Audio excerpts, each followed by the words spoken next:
Hi, it's Ian from the Postal Hub podcast, And Marek from Last Mile Experts. and we are the Last Mile Prophets. This is the last word on the last mile. Marek, the Wall Street Journal recently published an article suggesting that there's going to be a huge shortfall in capacity in the USA, and I think one consultant might have put forward a figure of 7 million parcels a day might go undelivered. Now, I reckon that might be a bit of headline sensationalism, so on and so forth, but there is quite probably going to be a capacity crunch in the USA during peak season. If I can just, before I hand over to you, Mark, because I can give you a long wind up here, some of the e-commerce fulfillment companies are also basically turning off the tap and saying to their customers, this is the limit, or not onboarding new customers. What's the USA going to do? They can't roll out parcel lockers that quickly, by the way. Before you think Marek's just going to say parcel lockers, what are they going to do? Well, not that I'd ever dream of correcting you, Ian, but I would. Little teeny correction. I think there's a capacity issue today already. Oh, yeah, I'm not saying there's not a capacity issue today, but I don't think we're talking about 7 million parcels a day It's going probably undelivered. not. It's probably not 7 million yet, but there is a capacity issue. So the reason for that capacity issue, and it's something that's been around for years and years, is that the carriers have not invested. Surprise, surprise. And the things have changed simultaneously, so that on one hand, you didn't have the infrastructure and the software investments, and on the other hand, you've got an explosion of volumes. But have And they not been it's investing all, because they've been focusing on cutting costs, or is that a misrepresentation? to be fair to them, everything has happened very fast. The Chinese started 5 years before things really blew up, and that's what's protected them. They've Well, got we're talking about things really 400,000 blowing up because lockers. things really blew up in China once promotions like Singles Day started. And Singles Day, I think our mate Juan Sotolongo said that Singles Day generated as much parcels in one day as UPS handles in an entire year. So the writing has been on the wall there, but the writing's been on the wall in the USA as well. Okay, yes, we're seeing an extraordinary amount of growth, and some people are saying, 10 years worth of growth or 3 years worth of growth, or whatever the sort of figure is that you might want to suggest. A lot of growth in a very short time, but just the same, we can't say that the USA can't say it's been caught with its pants down here, nor can any other market. No, I think the guys are too experienced, too smart to take away any blame. So, of course, part of the blame is with the carriers themselves, but generally speaking, it has happened fast. The issue, I think, though, is how can it be dealt with? And And that's what I you was going raised to ask, is who's going to take up the slack here? exactly, and there are two ways. One is something that the carriers have been doing, which is, you're right, lockers. It's not realistic to suddenly have 400,000 lockers like the Chinese have. Actually, unless you're China. You can probably do 100,000 a year, which is what they're doing if you're China, but doesn't work so well elsewhere. But the other thing is set up PUDOs, and they've been doing that. So they've been really going hell for leather to set up PUDO networks, finding partners, and well done, good job in that respect.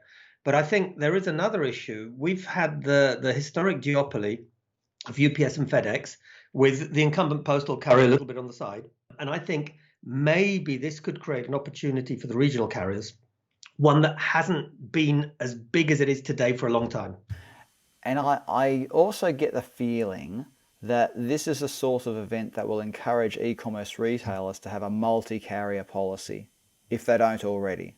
Well, So I that, think I think Ian, that any large retailer or e-tailer will have a multi-carrier policy. But I think what this has done is, if you're a retailer and FedEx has just capped you, UPS has capped you, and even Post Office has put some restrictions in that case, you have no choice. You need to look elsewhere. And I think that this, if there's ever been an opportunity for the carriers, if they play this game well, then this is it. now you were VP Logistics EU for Amazon, and you've got a fair idea what's happening, what has happened in the past, and how Amazon thinks. How is Amazon going to deal with this? Because it's taken so much of its own last mile in-house with, and I'm sorry, I can't remember the exact figure, but thousands of delivery service partners across the USA. And we're just talking about the USA here. How is Amazon going to deal with this and delivering on its delivery promise? It can't point the finger at the other carriers now. So, and there's been no, I don't want to say a purge, But certainly Amazon has taken a lot closer look at many of its DSPs over the last 12 months. So how is it going to cope with this capacity issue itself in the last mile during peak season? You've got to remember one thing. Amazon has one huge advantage, that it has the customer interaction. We come back to the famous 3 letters IDM. It's very close to the customer, so it can control expectations. And people do tend to be a little bit more understanding. The second thing is it's got a few tools that others don't have. It has Amazon Flex, which is a crowdsourced tool. It does work with carriers. So although it ceased cooperation with FedEx, it does work with USPS. It does work with UPS. And it's got the DSP network, which is a little bit like, in the banking world, you have lender of last resort. When I was Amazon Logistics, I was supplier or carrier of last resort. I could never say no. And these guys and girls are prepared to work 7 days a week, day and night, using resources that are available to the hilt. So if anyone can do it, it will be Amazon. Is it going to be smooth and 100% perfection? No. But will it be arguably better than what others have? Yes. Will Amazon itself turn to the regional carriers to help deal with capacity, do you think? Was that a question for Dean?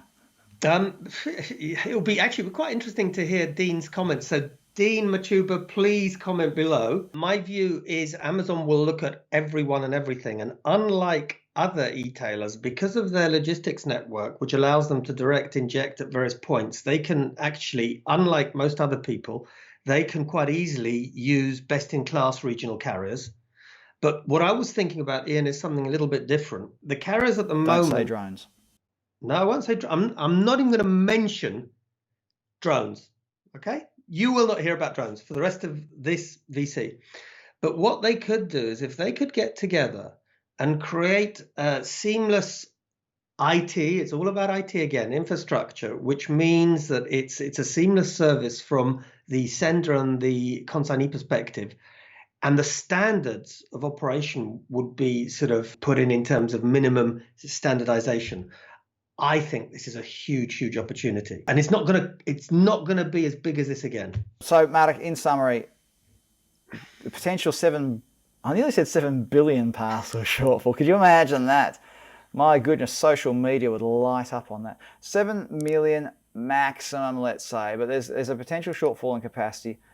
Is this the opportunity for someone who's not been in the spotlight to step up to the plate? I'm mixing my metaphors there, I know, but Marek, you know what I mean. Using the same theme, if we can say that there's 15 minutes of fame that are up for grabs, this is the 15 minutes of fame for the carriers. If they can get their act together, if they can start talking together, if they can offer seamless service, then we may end up having a scenario where we end up having not 2, but 3 networks. And I'll just remind you one important thing. 2 of the biggest European networks, DPD and GLS, started as regional franchises.